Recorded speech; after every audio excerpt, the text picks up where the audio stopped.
An announcement from Canadian Prime Minister Justin Trudeau is drawing attention to a growing international crisis. Trudeau says there is credible evidence of ties between India's government and an assassination carried out in Canada in June, something the government in India denies. Holly Williams reports on the fallout.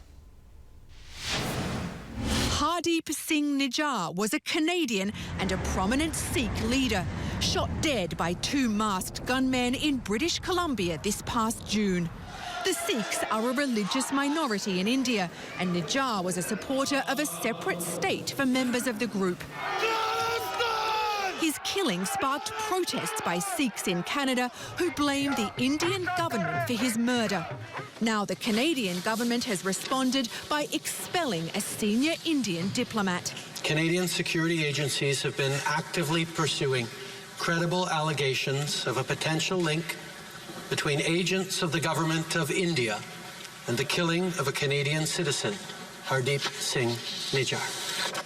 India's government calls the allegations absurd and has retaliated by expelling a Canadian diplomat.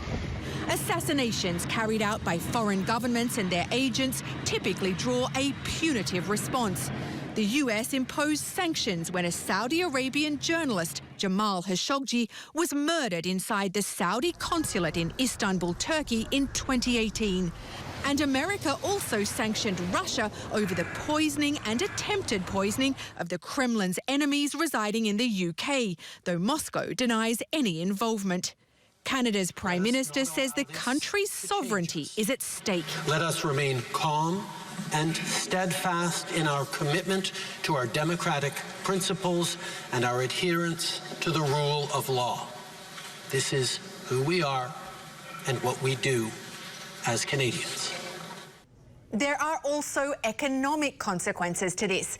Talks have been paused on a new treaty with Canada that India hoped would boost trade by about $6 billion a year.